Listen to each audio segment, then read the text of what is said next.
Okay, Bernard, welcome. Welcome to the show. Hi there, Bill. Well, Bernard, listen, congratulations first on book number, I don't know what. Do you know? Do you have the number? If we count them in short stories, then this is book 6, I think. Collection of short stories, but you're a novelist too, of course. There's 5 of those to be read. Yeah. I'm not prolific.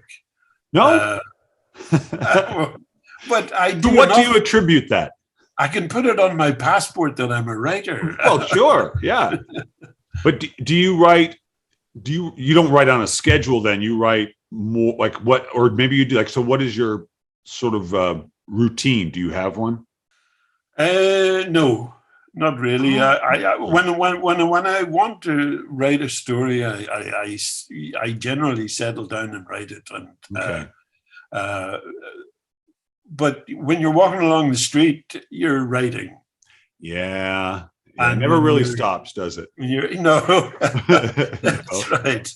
Yeah. You're doing it all the time, and then when you do sit down to write, it kind of feeds through somehow or other. I don't know how it happens, but it's like I recently thought of an image for it, like it's like breastfeeding. It's that's the first time I've heard it that way. Okay, fill me in. Well, because the act of sitting down and writing means that the image is that the breast, when a baby feeds on it, it produces the milk. Right. It's right. The cry of the baby will cause the mother to lactate. Yes. That's right. So when you're sitting down, to write, and you haven't a notion what you're going to get, you start an image or something of then the juices come. and then the act of sucking is equivalent to the act of writing. That's right. I assume you were a regularly attending Catholic family. Or is that? That's correct. That's correct. Yeah. There would have been mass in the mornings. Wow. When the ice was on the ground, and wow. I was an altar boy. And, all right.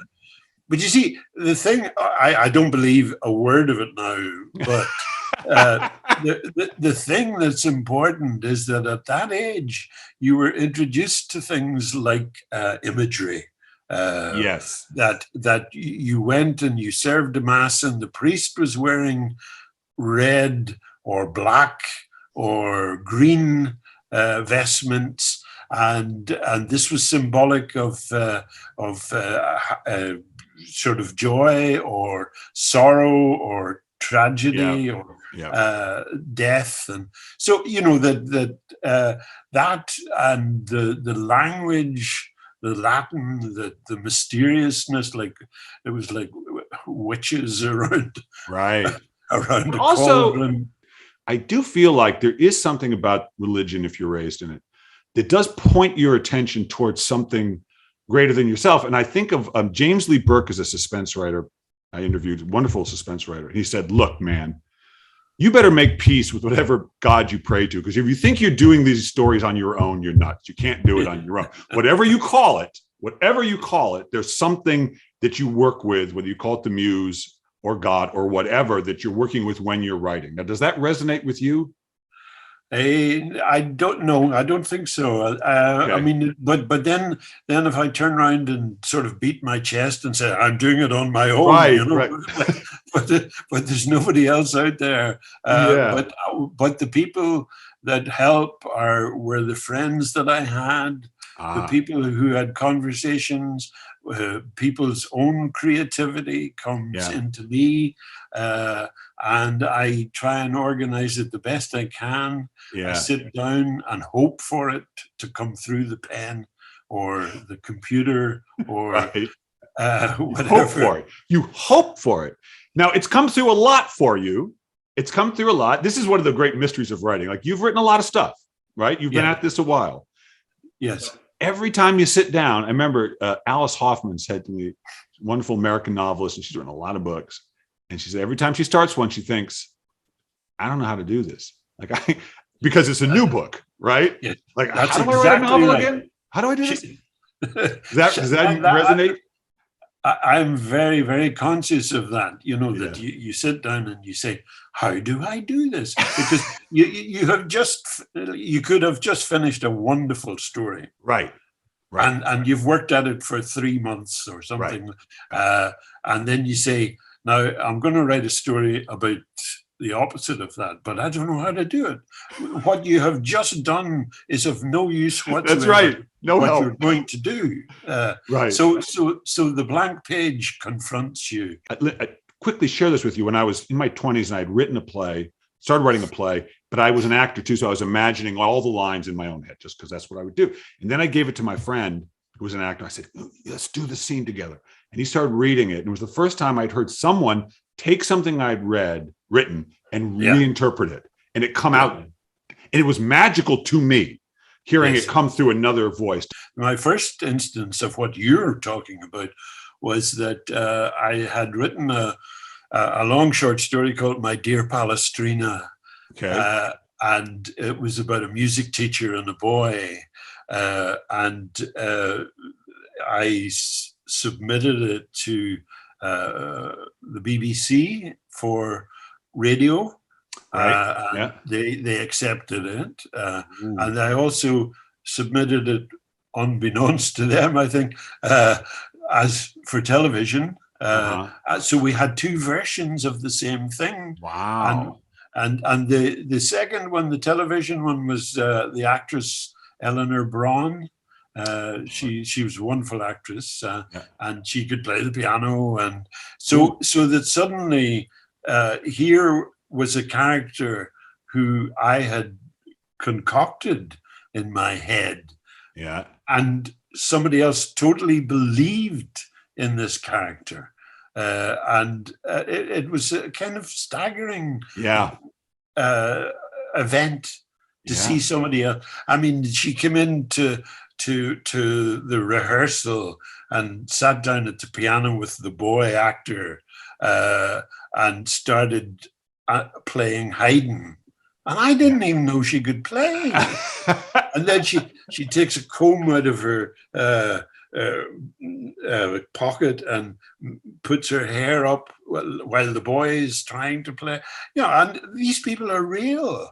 And suddenly you realize that you've created them. You've made them, and they're better than you thought. So it's great. It is, and in each case, I mean, the Lamb, the novel with Liam Neeson was a wonderful actor who did the business, and it's a sad and awful situation that he's in. Another was Cal with Helen Mirren and actors like that.